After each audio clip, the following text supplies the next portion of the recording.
कोकणात अवकाळी पावसाचा हवामान खात्याचा अंदाज. कोकणामध्ये मागील काही दिवसांपासून हवामानामध्ये बदल. शेतकऱ्यांचा आंबा बागायतदार पुन्हा चिंतेत. पुण्यात थंडीच्या प्रमाणामध्ये वाढ. पुढील 24 तासामध्ये उत्तर महाराष्ट्रामध्ये किमान तापमानामध्ये काहीशी घट होण्याचा अंदाज.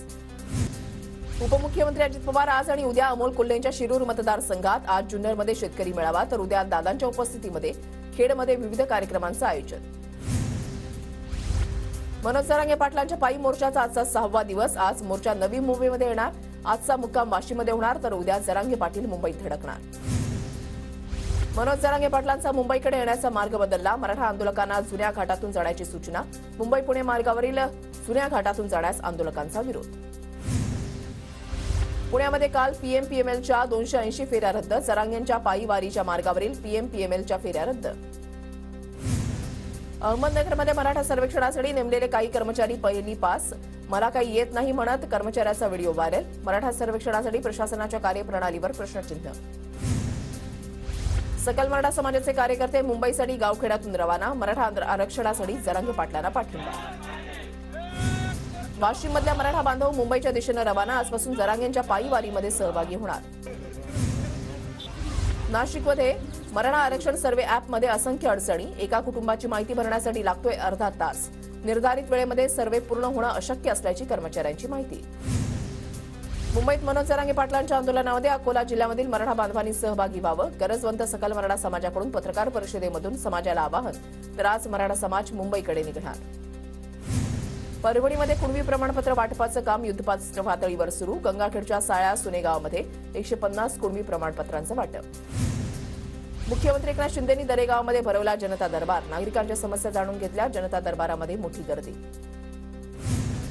पुरंदर आंतरराष्ट्रीय विमानतळ प्रकल्पासाठी एकदाच भूसंपादन करा. पुन्हा भूसंपादन करण्याची गरज भासू नये यासाठी आराखडा तयार करा. उपमुख्यमंत्री फडणवीसांचे आदेश. बुलडाण्यामध्ये तूर उत्पादनामध्ये घट. उत्पादन खर्च निघणंही कठीण. आर्थिक संकटामुळे शेतकरी हवालदिल. वर्धाच्या तळेगावमध्ये कालव्याच्या पाझरामुळे शेतीचं नुकसान. कालव्याची उपाययोजना करण्याची शेतकऱ्याची मागणी. यवतमाळ जिल्ह्यामध्ये 2.5 लाख शेतकरी पीक विम्यापासून वंचित. शेतकऱ्यांना पीक विमा मिळण्यासाठी शेतकरी सागर जाधवांचं उपोषण.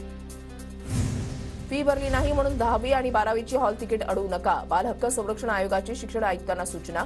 शाळा सोडल्याचा दाखला किंवा इतर कागदपत्र देण्यास नकार देणाऱ्या खासगी शाळांना आवरा. बाल हक्क संरक्षण आयोगानं बजावलं.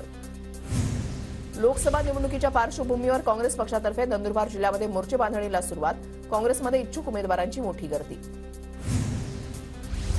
परभणीमधल्या राष्ट्रीय स्वयंसेवक संघाचे माजी जिल्हा सहसंचालक डॉक्टर केदार खटिंग भाजपमध्ये. चंद्रशेखर बावनकुळेंच्या उपस्थितीमध्ये भाजपमध्ये प्रवेश.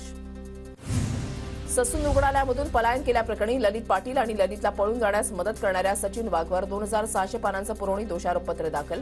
नव्या आरोपपत्रामुळे एकूण 4800 पानांचं आरोपपत्र दाखल झाल्याची माहिती. पालघरच्या जव्हार आणि मोखाडा तालुक्यामध्ये गेल्या 6 महिन्यामध्ये 873 कुपोषित बालकं आढळली. अंगणवाडी सेविकांच्या संपाचाही फटका बसला. नाशिक शहरामध्ये 15 दिवस मनाई आदेश लागू. विना परवानगी मोर्चा आंदोलन निदर्शनं करण्यास मनाई. आजपासून 8 फेब्रुवारीपर्यंत राहणार आदेश लागू. पुण्याच्या लोहगड किल्ल्यावरील उरुसाच्या पार्श्वभूमीवर प्रतिबंधात्मक आदेश जारी. लोहगड आणि हेरेवाडी परिसरामध्ये उद्या सकाळी 6 वाजेपर्यंत प्रतिबंधात्मक आदेश लागू असणार. नागपूरच्या नरखेड तालुक्यामधल्या सावरगावमध्ये स्वतंत्र विदर्भाच्या मागणीसाठी आंदोलन. विदर्भ राज्य आंदोलन समितीचं रास्ता रोको आंदोलन.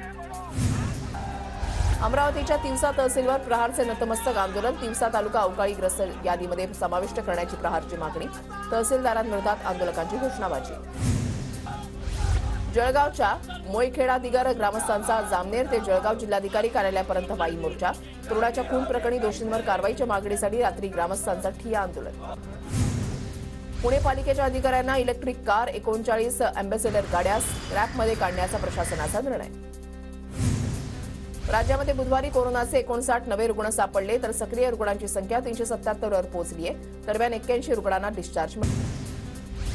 दहशतवादी संघटनांना टेरर फंडिंग करण्याच्या आरोपाखाली एकाला अटक. नाशिकच्या तिडके कॉलनी परिसरातून हुजेफ अब्दुल अजीज शेखला अटक. परभणीच्या जिंतूरमध्ये कुशल कामगारांचं उपोषण. कंत्राटी पद्धतीनं काम करूनही कामगारांना वेतन नाही. 4 महिन्यांचं थकीत वेतन देण्याची मागणी.